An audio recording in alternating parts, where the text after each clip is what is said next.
Spacecraft Rescue 1 makes contact with the wreckage of the Event Horizon, adrift for 72 days. Inside are the survivors of the Lewis and Clark. The grav tube bay is operational, with Cooper, Justin, and Lieutenant Stark as its contents. The rescue team opens Stark's tube, who awakens cold, drenched in hypersleep liquid. But all is not as it seems, as she sees the likeness of a demonic Dr. Weir. He reaches out for her. Stark awakens a second time, comforted by her crewmate, Cooper, who insists that she's safe. It's an ending that endured some controversy in the Event Horizon community. Was it just a dream, or was there a deeper, darker meaning that continues beyond the end credits? In this video, we take a look at a couple theories into Stark's dream. Or was it a vision? It's just a dream. A theory that is an easy one, suited for viewers who prefer a happy ending. In their defense, the payoffs with jump scares, like the one Image of Weir gives, are often short-lived and not taken too seriously. Cooper is very emphatic in reassuring Stark, saying, "I got you," because that is what he does. He always has your back. If it's repairing a ship, pulling a friend out from another dimension, or saving his captain's life, he'll tell you himself. He's a lifesaver and your best friend.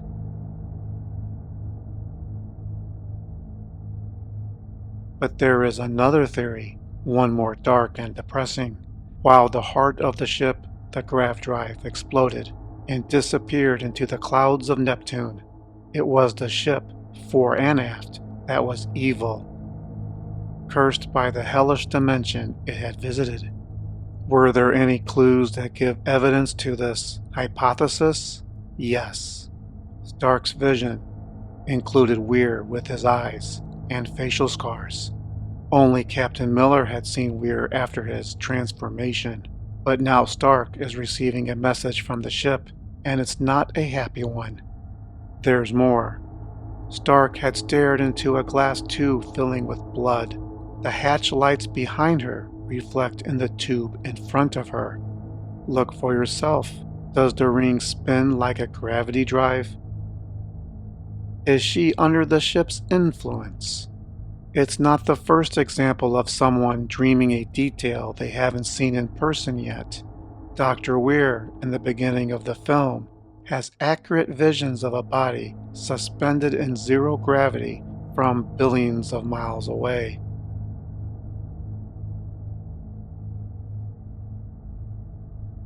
But what if you were asking for proof, evidence, counter-evidence to counter that theory, because you really wanted to believe in a happier ending, hoping there was something, somewhere, that would leave doubt in such a dour closing? There is. In the theatrical version, after taking a tidal wave of blood, Stark falls from the deck above, down the ladder tube. Cooper comes to help, and Stark tells him, "Run." The scene abruptly cuts to another, never answering what she was running from. But there is a deleted scene. It showed, and the script described, what was left on the cutting room floor. Weir appears at the top of the ladder, crawling down head first like a spider.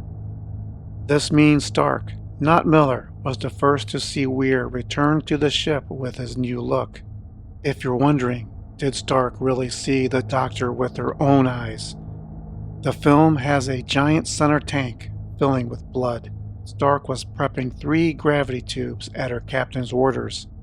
Stark doesn't get the chance to work on the grav tubes. In the script, she actively works on the tubes and starts noticing things. While 2 of the tubes were filling with blue gel, the third was filling with blood, with something moving inside of it. Stark peers into the tank. Thump.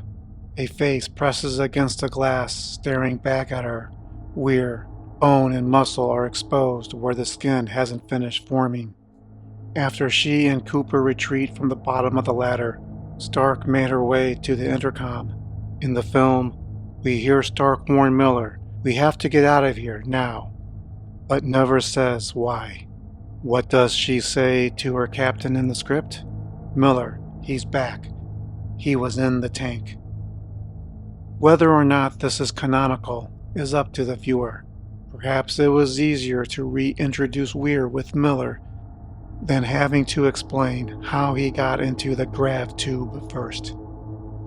Before we get to the final element that made the ending so talked about, like, share, or subscribe if you like this content and want to see more like it.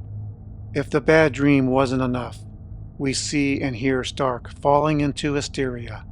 The hatch closes, ignoring the rescue team member calls for medical help.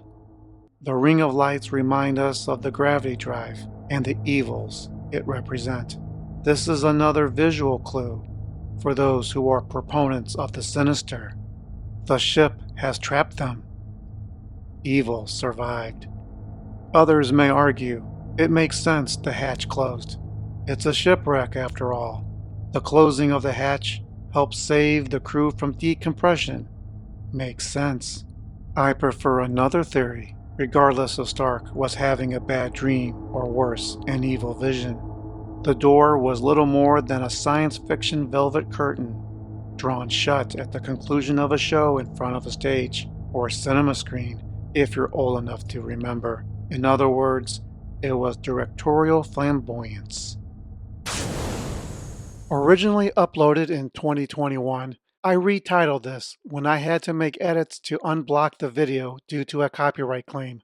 It was a little clickbaity, and those who had their minds made up noted, "What controversy?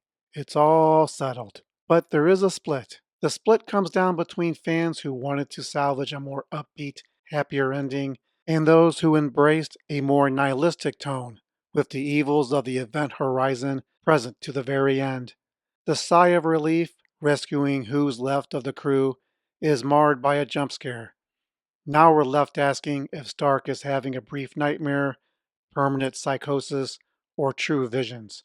Weir is not standing in front of her as everyone else is acting casual. As Cooper said, he's got her. But then again, who closed the door? Let me know in the comments below. What do you think of the ending? A bad dream or an evil nightmare?